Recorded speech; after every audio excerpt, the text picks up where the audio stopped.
Abran sus Biblias, por favor, a 2 de Pedro, capítulo 1. 2 de Pedro, capítulo 1, regresamos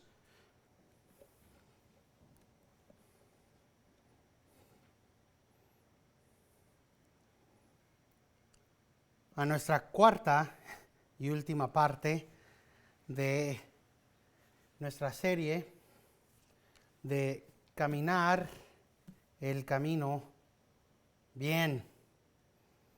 Aunque honestamente hablando, la totalidad de la Biblia revela cómo es que caminamos el camino de la fe bien. Leamos el versículo 5 al versículo 11 de 2 de Pedro, capítulo 1, versículo 5 al 11. Dice así la palabra de Dios. Por esta razón también, obrando con toda diligencia, añadida a vuestra fe virtud, y a la virtud conocimiento, al conocimiento dominio propio, al dominio propio perseverancia, y a la perseverancia piedad, a la piedad fraternidad, y a la fraternidad amor. Pues estas virtudes, al estar en vosotros y a la bondad, no os dejarán ociosos ni estériles en el verdadero conocimiento de nuestro Señor Jesucristo. Porque el que carece de estas virtudes es ciego o corto de vista, habiendo olvidado la purificación de sus pecados pasados. Así que, hermanos, sed tanto más diligentes para hacer firme vuestro llamado y elección de parte de Dios. Porque mientras hagáis estas cosas, nunca tropezaréis.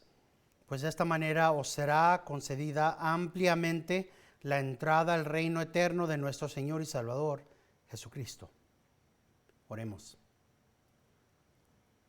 Padre Celestial, te damos gracias por tu palabra, que es eficaz. Gracias porque en esta palabra tenemos absolutamente todo lo que es necesario para la vida y la piedad. Gracias, Señor, por proveer todo lo que necesitamos. Edifícanos, Señor, esta tarde. Esto te lo pedimos en el nombre de Cristo, nuestro Redentor. Amén. Estamos en el versículo 8, meditando en la realidad de ser un árbol que da fruto, ser un cristiano que da fruto, y la realidad de ser ese tipo de cristiano. Si ven, como hemos estado meditando, el caminar el camino bien, el ser un cristiano que puede continuar la carrera de la fe, es una carrera de perseverancia, y eso va mano a mano con la realidad de ser un árbol que da su fruto en su tiempo, cuya hoja no cae. Van mano a mano esas dos analogías. Es perseverancia, es continuar, es dar fruto.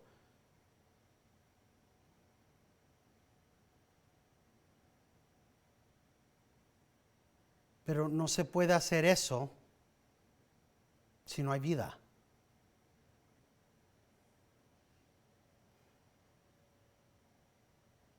Es por eso que hemos estado estresando la realidad de que tenemos que estar conectados a la fuente de vida. Tenemos que estar siempre meditando, conectándonos a la fuente, al río, a la vid. No era por nada que Jesucristo dijo en Juan capítulo 15, yo soy la vid verdadera, y ustedes son los pámpanos.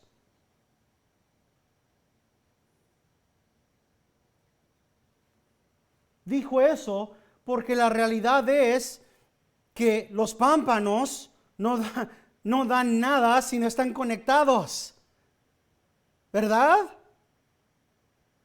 Cualquier persona que haya crecido cualquier planta sabe la realidad que no hay fruto si no hay conexión a la raíz.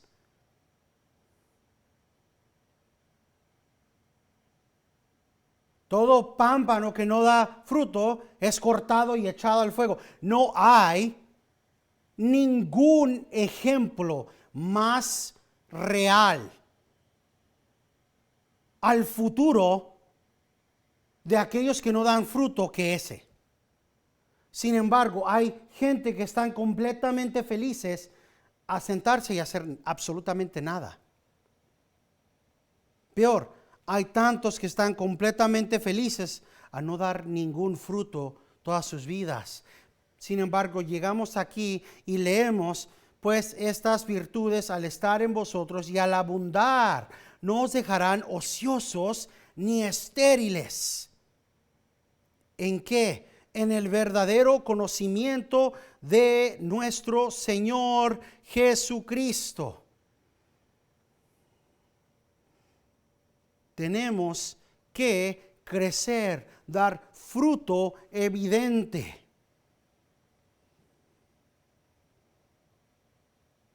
Están siempre interconectados estas realidades de dar fruto en nuestro tiempo.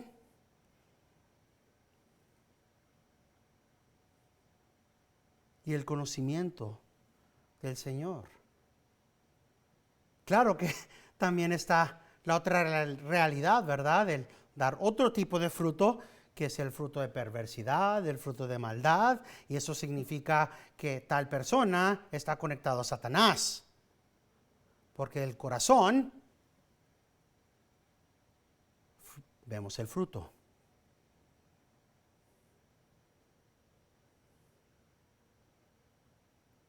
Es por eso que la mayoría de las veces, no siempre, pero la mayoría de las veces, el primer fruto de la vida del cristiano es el verbal. Es el verbal. El primer fruto de la vida del cristiano es que tratan de dejar de ser majaderos. No quieren hablar como antes hablaban. El ser fructíferos, el dar fruto, siempre está interconectado con el deleite en la palabra de Dios.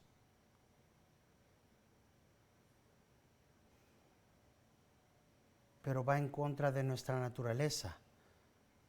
Va en contra de lo que la carne quiere. Y Pedro no está escribiendo como alguien que no sabe cómo se siente, el no querer orar, aun cuando el Señor le decía, ora, Pedro, quédate despierto, viene la tentación. Él sabe, pero también ya está escribiendo después de años de victoria en Cristo, fortalecido por el Espíritu Santo. Y él está escribiendo diciendo, mira, si cultivas esto, yo sé que estas virtudes no van a permitir que sean ociosos ni estériles. No van a ser ociosos, no van a ser estériles, no van a ser inactivos. No van a ser estériles, darán fruto en su tiempo. ¿Y qué fruto van a dar? El fruto del conocimiento del Señor. No es fruto del mundo.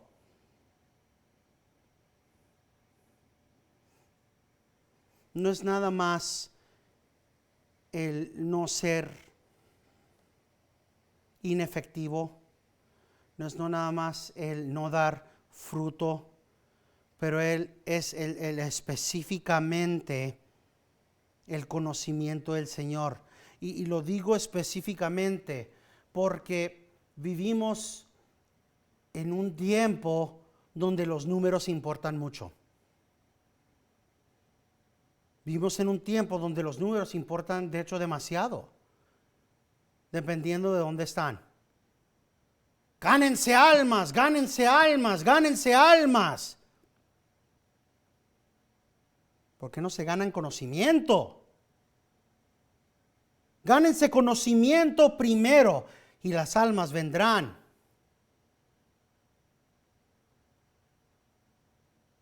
El Señor lo dijo, buscad primero el reino de Dios y su justicia perfecta, y lo demás añadido será.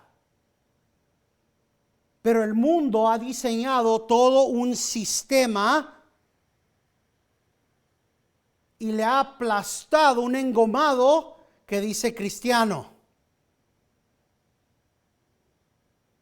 Ven, hace más de 30 años empezaron empresarios a afectar el cristianismo. Y junto con eso vino todo un sistema de modernización al cristianismo. Y junto con eso también vino todo un sistema de cómo se ganan almas y el hacer la prioridad eso en lugar del conocimiento. Así que no importa qué tan mensa está la gente que está saliendo a tocar las puertas, mientras que traigan a la gente a la iglesia. Y no importa si se llena la iglesia de gente que odia a Dios, mientras que se llene cada una de estas cosas con gente. De hecho, si se acuerdan, hemos perdido a personas porque cuando me dijeron, pastor, quiero que se llene esta iglesia de gente, yo dije, yo prefiero que se llene con gente que ama a Dios, que con un montonal de gente que no les importaría nada.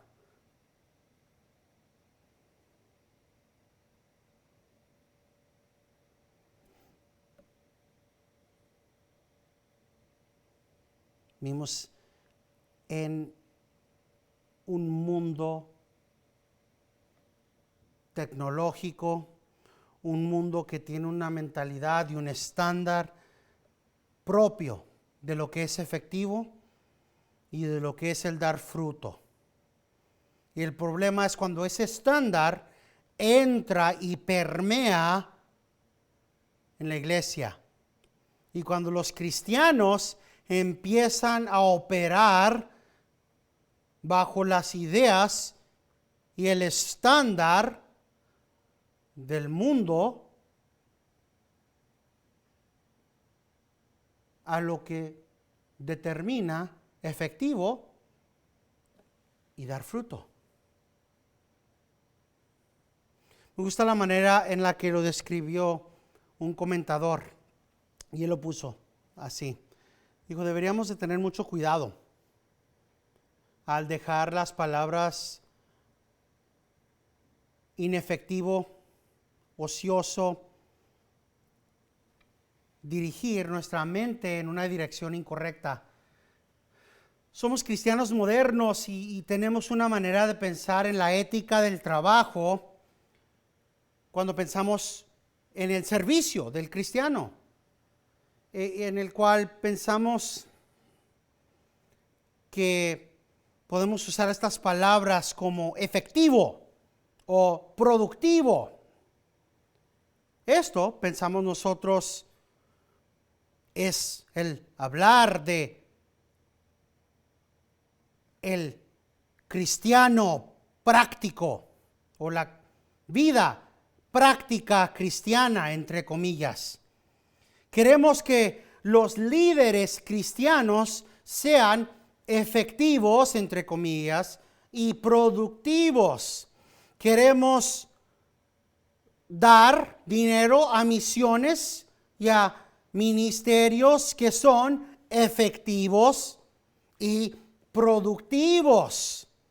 Y en nuestra congregación y en nuestra comunidad donde estamos, queremos sentir que estamos haciendo cosas efectivas y productivas. El peligro es cuando nuestro propio anhelo de ser útil, cristianos, nos causa a hacer medidas que no son bíblicas para determinar si un cristiano tiene una calidad de ministerio.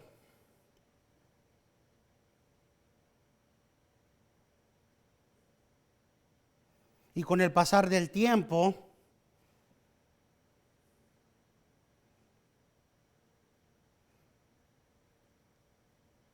vamos a llegar a pensar que todos fallan. Falla este ministerio, falla este pastor, por causa de las definiciones que usamos. Esto es muy lejos de lo que Pedro está hablando.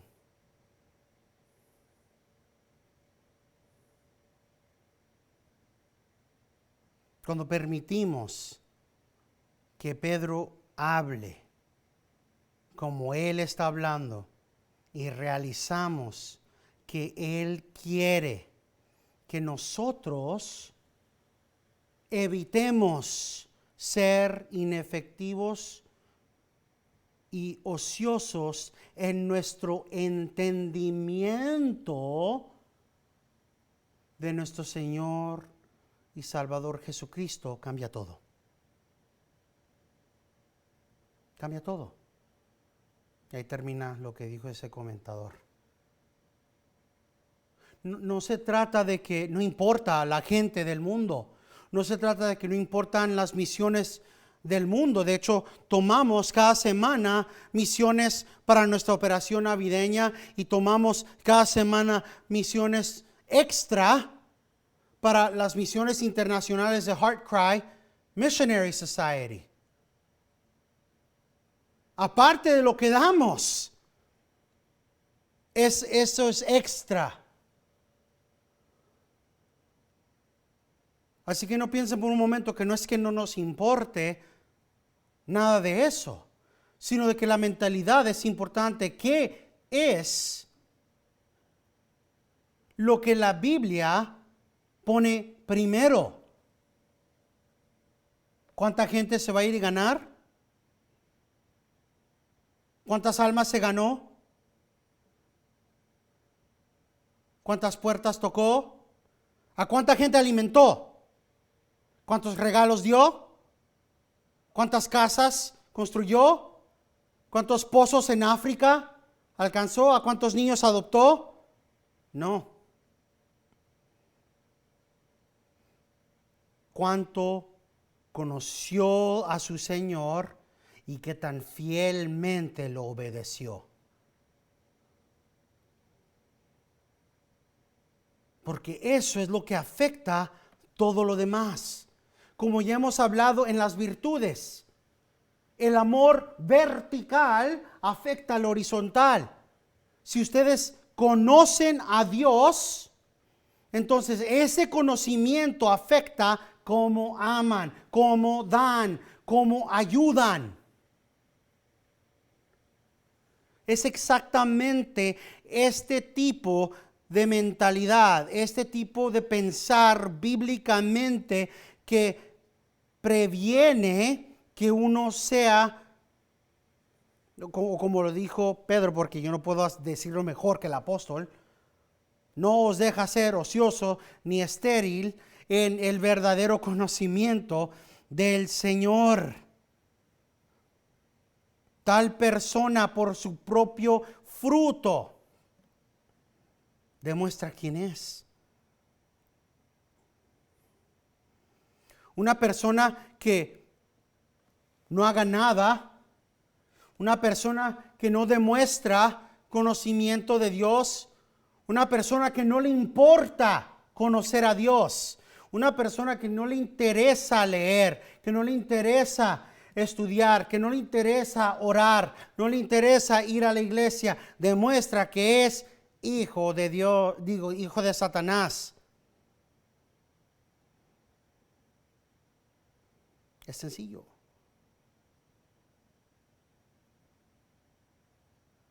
aun si es una persona que se la pasa viniendo, ¿verdad?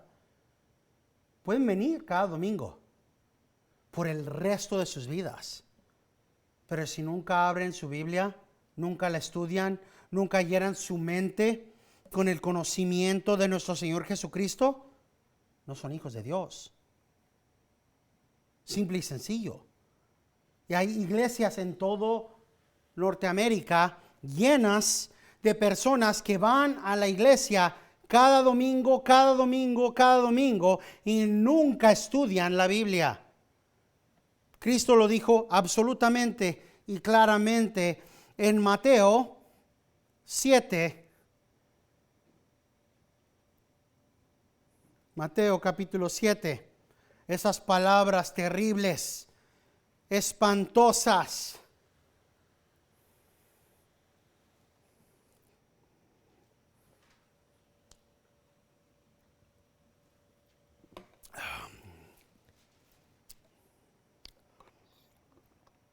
Para cada falso profeta, porque son reconocidas por ellas.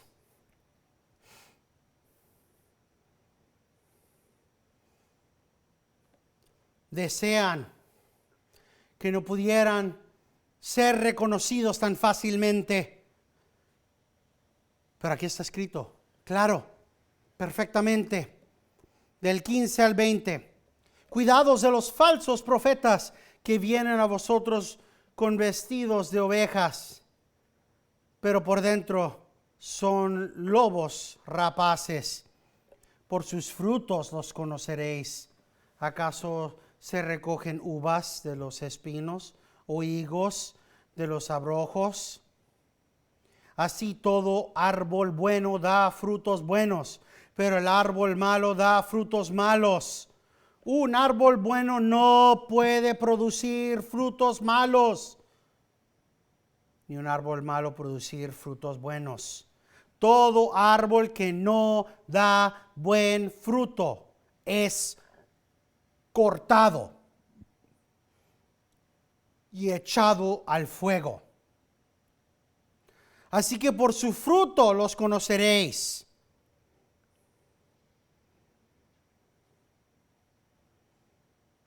Hasta el 20.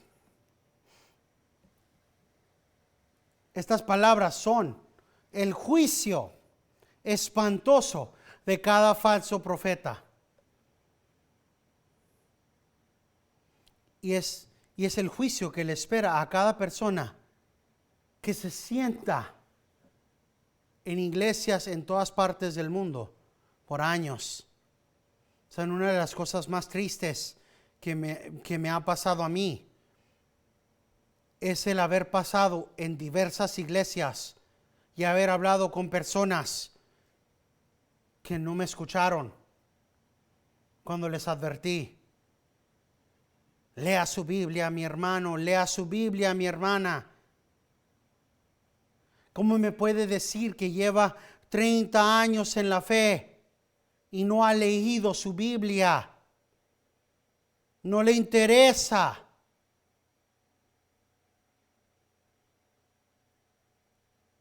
La simple acción de ir a la iglesia no la va a salvar. El que haya sido bautizada no la va a salvar. Me ignoraron. Me ignoraron. Aun cuando lo leí. Aquí está escrito. Aquí está escrito. Tiene que dar fruto. 30 años sin fruto.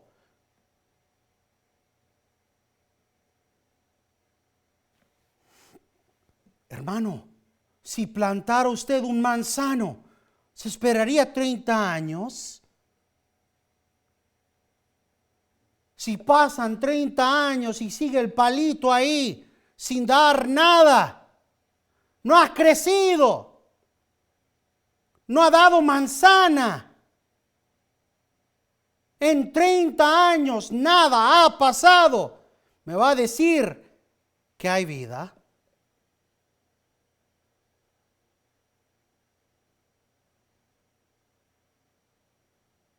Simplemente porque está plantado en la tierra. es la realidad inescapable de la vida cristiana, que tiene que haber fruto de regeneración, fruto.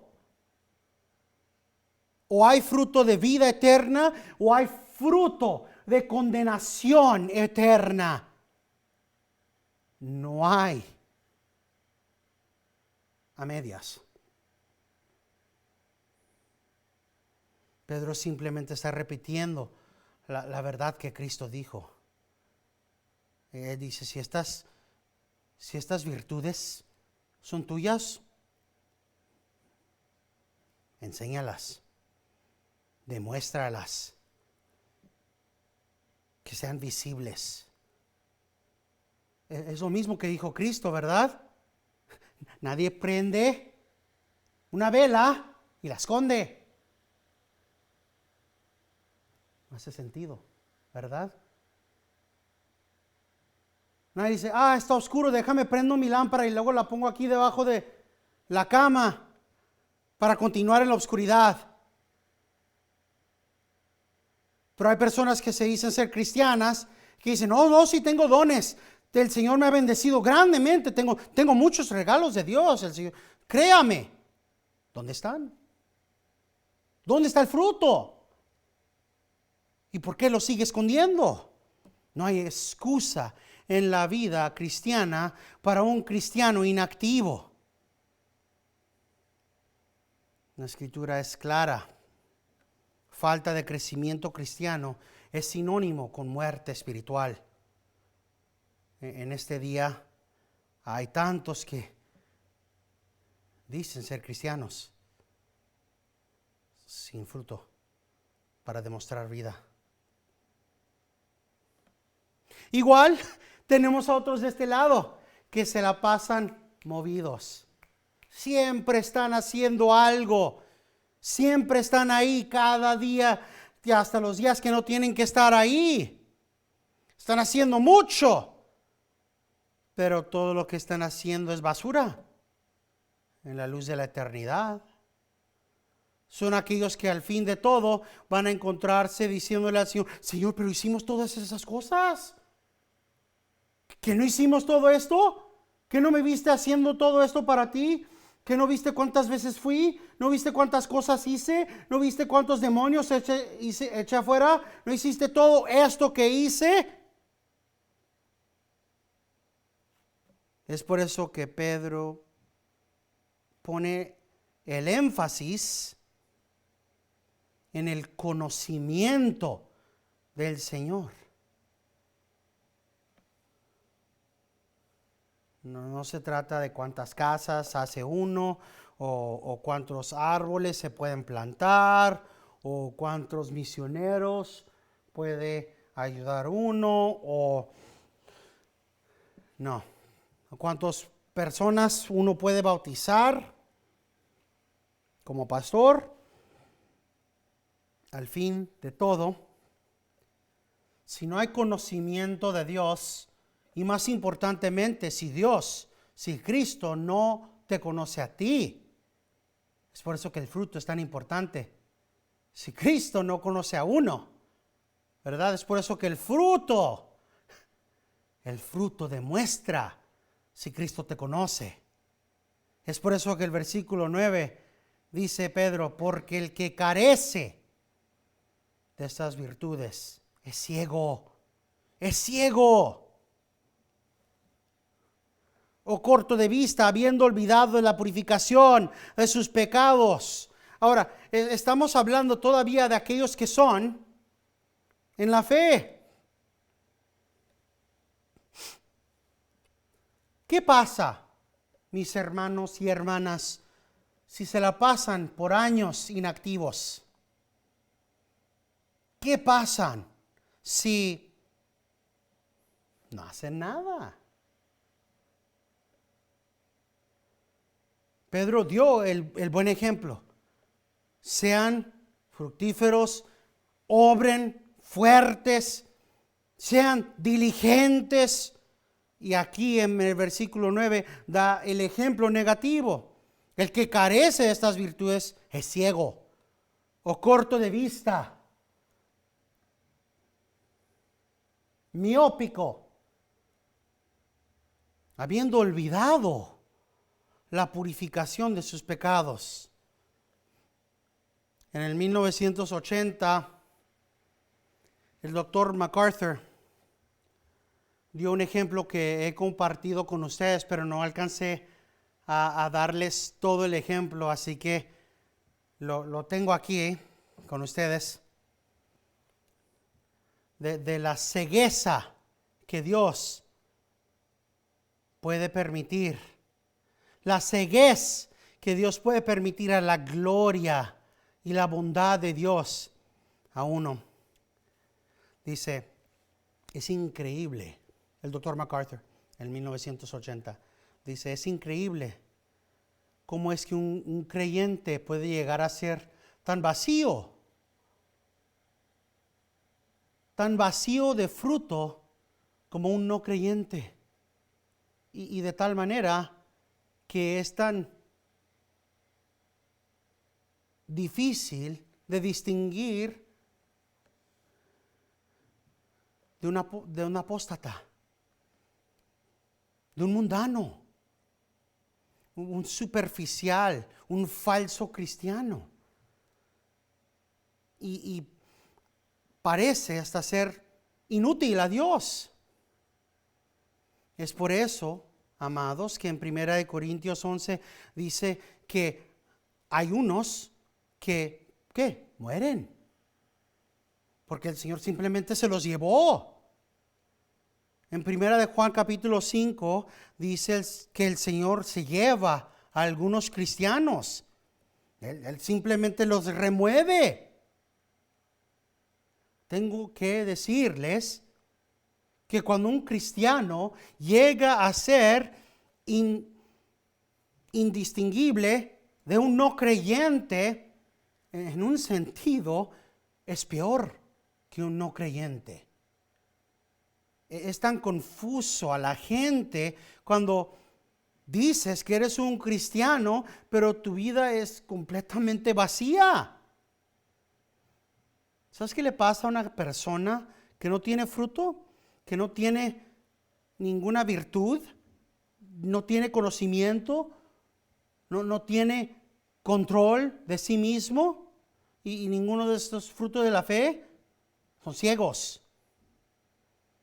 Su perspectiva no está ahí. Nunca llega fuera de aquí, enfrente de su misma cara. Está viendo las cosas de la tierra, a las cosas brillosas de la sociedad, a las cositas y cosotas del mundo y del tiempo. Está tan inundado con las cosas pasajeras que nunca alcanza a ver más enfrente de su propia nariz. Y para el tiempo que finalmente trata de ver más adelante, a la eternidad, todo está tan fuera de enfoque que no tiene la percepción para ver nada. Básicamente tiene miopía espiritual. Déjame te leo esta carta que recibí hace 2 días antes de que preparara este mensaje, dice el doctor MacArthur. Lee el doctor MacArthur. Querido John, he estado atendiendo la iglesia Gracia por varios años. Y el resultado de una gran convicción a mi corazón, de tu predicación diligente, es que aparentemente no tengo ningún poder a las tentaciones que han subido a mi corazón y constantemente caigo a ellas. Y diversas conversaciones con pastores y hombres de Dios y a través de diversas continuas crecimientos y dudas, he llegado a creer que no soy salvo. Qué triste es, John, que no pueda entrar al reino porque mi pecado se pega a mí, aunque anhelo ser libre. Qué raro es a mí, que soy líder, que entreno en evangelismo, que soy seminario y discipulador. Juan, tantas veces he determinado en mi corazón arrepentirme, el quebrar y librarme de este pecado, de abandonarlo todo para Cristo. Todo para una vez más encontrarme una vez más en ese pecado que no quiero hacer. Y no haciendo lo que yo quiero hacer. Después de que me abandonó mi comprometida, memoricé Efesios como parte de mi esfuerzo de una vez por todo dejar el pecado. Solo para terminar siendo más débil. Y aún más en el poder de mis pecados. Más dispuesto a pecar,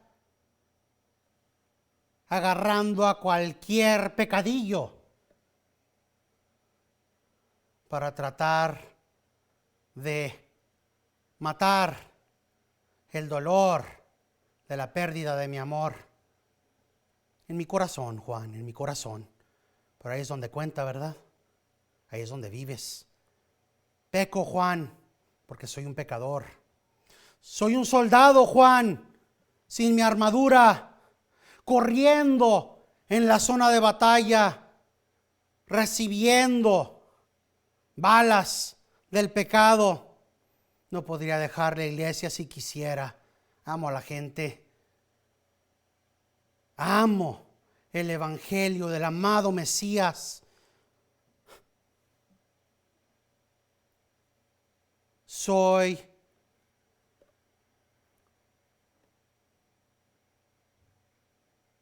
nada más que un poco de excremento en el blanco mármol del piso de Cristo. Un perro que ha entrado por la puerta de atrás, el banquete del rey, a comer las migajas que han caído al suelo. Y al estar cerca de los cristianos que están ricos en las bendiciones de Dios, puedo gozarme en un poco de lo que fluye de ellos. Te pido que ores por mí. Firma su nombre. Continúa el doctor MacArthur. Qué carta más quebrantante de corazón. Yo hablé con aquellos que lo conocen. Él fue contactado. Todos los que no conocen dicen que es cristiano. Todos convencidos de esa realidad, pero él no lo sabe. Y la razón por la que él no lo sabe es porque es vacío. Ocupado, pero vacío. No hay confianza ni aseguranza porque está ocupado y vacío. Y ha caído de su aseguranza. Esta es la ceguedad de la que habla Pedro. Viene mano a mano. Ya ha terminado el doctor MacArthur. Viene mano a mano con la separación de la palabra. Hay consecuencias serias y graves de ir separándonos de la palabra de Dios, del darnos a la apatía, del darnos a la inactividad. Esto es lo que pasa cuando un soldado cristiano deja de marchar por delante. Cuando dejamos de caminar día tras día, leer día tras día y en lugar nos sentamos a ver la televisión, a leer basura, en lugar de ser activos como la palabra de Dios nos llama. Cuando ignoramos lo que la palabra de Dios nos dice, que hay una guerra verdadera, el peligro verdadero, que hay un león listo a devorarnos.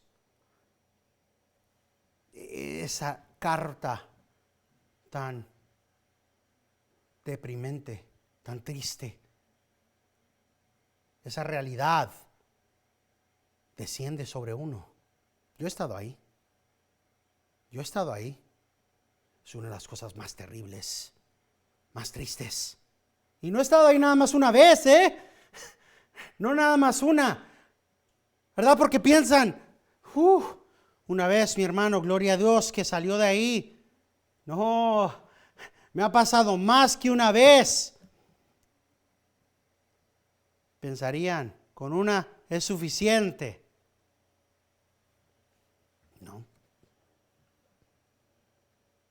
Ni en la primera vez aprendió mi hermano. No, desafortunadamente no. Pero es para bien, porque ahora puedo leer esto y decir, gracias Señor, porque aprendí. Aunque me tomó más de una vez, sí aprendí de esos momentos de desesperación, esos momentos de ceguez, de esa desesperación de sentir, Señor, ¿soy salvo?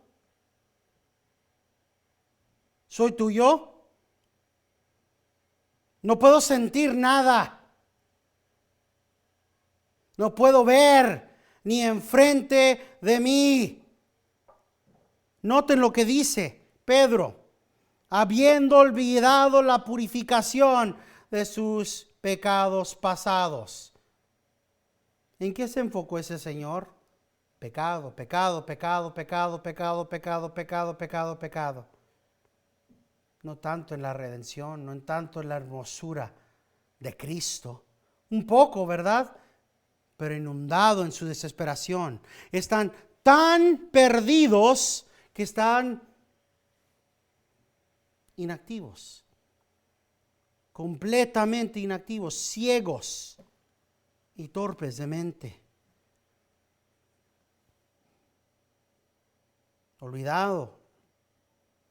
Habiendo olvidado la purificación, igual como ese hombre, no pueden reconocer. No, ese hombre no pudo reconocer.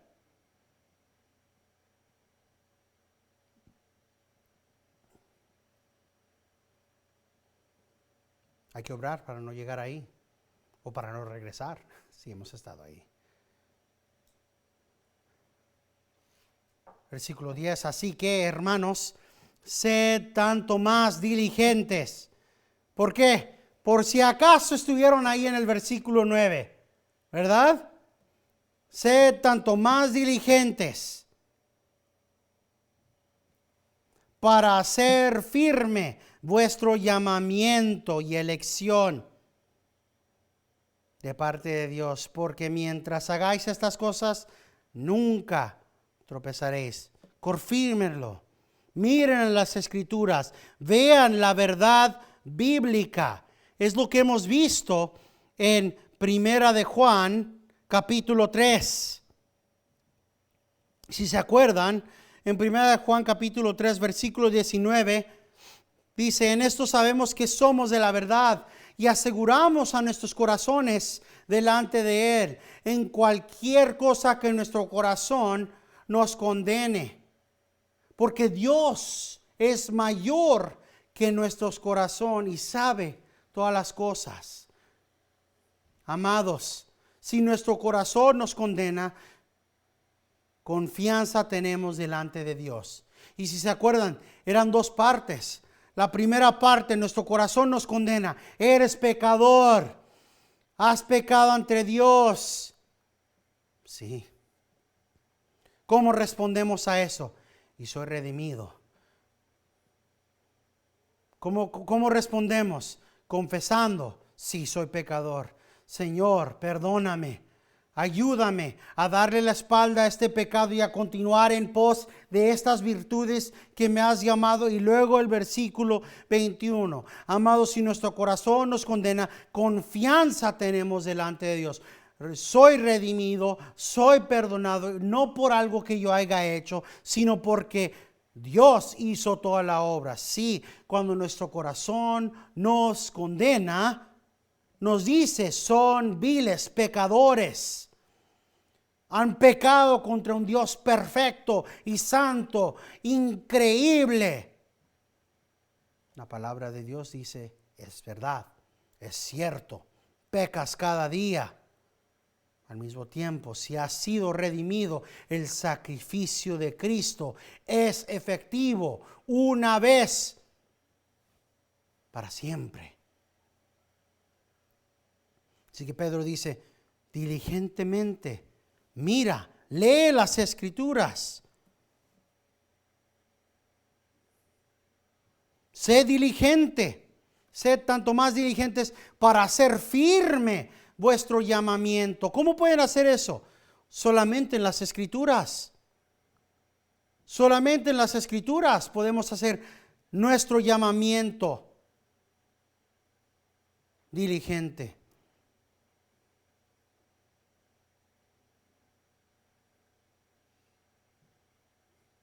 Firme, perdón. Llenando nuestra mente en el conocimiento del Señor. Porque mientras hagáis estas cosas, mientras continuemos dando fruto, mientras estemos llenando nuestra mente con el conocimiento del Señor, ¿cuál es la promesa del Señor? Nunca tropezaréis. ¿Por qué? ¿Por qué no tropezaréis? ¿Porque tú lo estás haciendo? ¿Porque tú tienes la fuerza? ¿Porque tú vas a poder responder a cada problema con la escritura perfecta siempre? No, ¿verdad? Regresamos una vez más, como dije, a esa parte del sándwich en el versículo 11.